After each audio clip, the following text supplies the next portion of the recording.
Mes dažnai vaikomės iliuzijų. Svajojame apie tobulus santykius, idealų darbą, nepriekaištingą gyvenimą.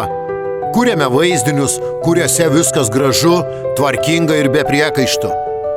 Tačiau gyvenimas greitai parodo, tobulybės neegzistuoja. Ji tik miražas, tik noras pabėgti nuo realybės ir netobulumo. Niekas nėra tobulas. Nei žmonės, nei jausmai, nei dienos, nei naktys. Visi klystame. Visi turime randų, praeities skaudulių, silpnybių.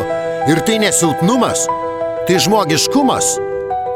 Kartais net gražiausios akimirkos būna netobulos.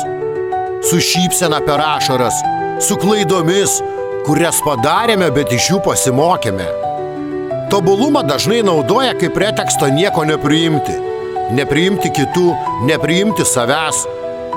Bet tikroji stiprybė – tai gebėjimas mylėti su visomis žaizdomis, tikėti net ir tuomet, kai viskas sugriūva, ir priimti netobulumą kaip vienintelį tikrą dalyką šiame gyvenime.